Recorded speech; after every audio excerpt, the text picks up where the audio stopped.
ऐसी वाणी बोलिए मन का आपा खोए, औरन को शीतल करे आपहु शीतल होए। कबीर साहब ने कहा है कि व्यक्ति को ऐसी वाणी बोलनी चाहिए कि सुनने वाले को भी प्रिय लगे और खुद को भी आनंद का अनुभव करा दे। इसी संदर्भ में आज एक कहानी सुनाना चाहता हूँ। इस कहानी को जब मैंने पढ़ा तो बहुत अच्छा लगा। सोचा क्यों नहीं इसे आप तक पहुँचा दिया जाए। तो आइए शुरुआत करते हैं। एक राजा था जिसे शादी के कई वर्षों बाद एक पुत्र हुआ। राजा का सपना था कि यह बड़ा होकर मेरा राजपाट कुशलतापूर्वक संभाल ले। एक दिन राजा को अपने पुत्र के भविष्य के बारे में जानने की इच्छा हुई। अपने आसपास के एक अच्छे विद्वान ज्योतिषाचार्य को बुलवाया और पुत्र का जन्म पत्री देकर भविष्य के बारे में बताने को कहा।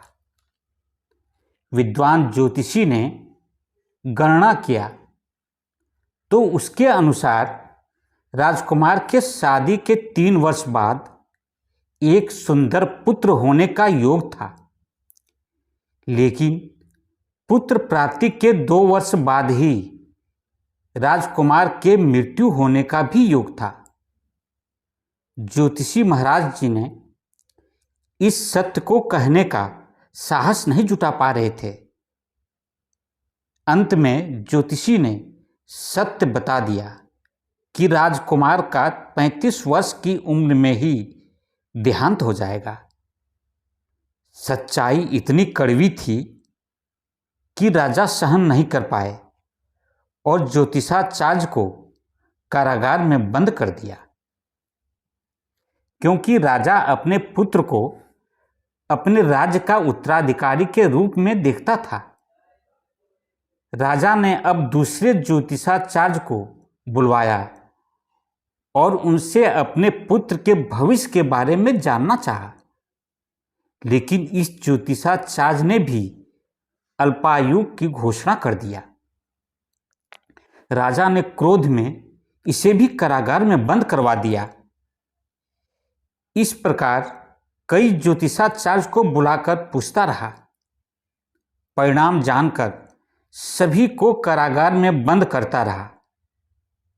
एक दिन इनके राज्य में सत्संग हो रहा था, जिसमें एक संत का आगमन हुआ जो ज्योतिष विद्या के भी जानकार थे। राजा अपने मंत्रियों के साथ संत जी से मिलने सत्संग में पहुँचे और अपने पुत्र का जन्मपत्री देते हुए भविष्य बताने का आग्रह किया। लेकिन संत को चुप बैठा देख राजा ने बेचैन होकर कहा, बताइए महाराज, मेरे बेटे के भाग्य में क्या लिखा है?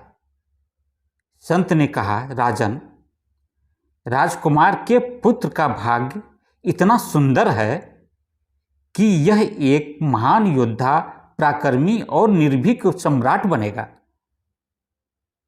इसके पास अपार धन संपदा होगी। राजन, आप तो जानते ही हैं, यह जीवन तो ईश्वर ही निर्धारित करते हैं। इंसान जितनी उम्र लेकर आता है उसे घटाना या बढ़ाना हम इंसान के वश की बात नहीं है। यही तो हम लोगों की व्यवस्था है। इतनी बात सुनकर राजा हाथ जोड़कर दक्षिणा देने के लिए आतुर हो गए। लेकिन संत ने कहा, यदि दक्षिणा ही देना चाहते हैं तो इसके बदले में कारागार में बंद सभी ज्योतिषियों को मुक्त कर दें। यही मेरा दक्षिणा होगा। खुश होकर राजा ने सबों को कारागार से मुक्त कर दिया। इस कहानी का तात्पर्य यह है कि संत ने राजा को वही भविष्यवाणी बताया जो पहले ज्योतिषियों ने बताया था। लेकिन संत जी ने उसी कड़वे सत्य को इतनी मधुर वाणी से बताया कि सत्य का कड़वापन महत्वहीन हो गया। ईश्वर ने वाणी सबको दिया है, लेकिन बोलना किसी किसी को आता है। कोई कड़वे सत्य को भी मीठे बातों की वर्षा से हृदय को राहत महसूस करा देता है, तो कोई कटु शब्द से हृदय को दुखी कर देता है।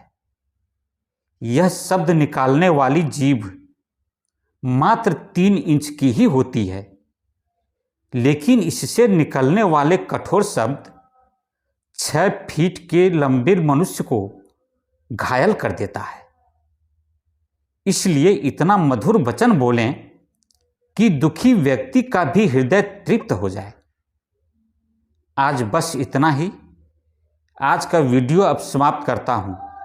कमेंट्स और सब्सक्राइब जरूर करें। इसी उम्मीद के साथ आप सभी को बहुत बहुत धन्यवाद।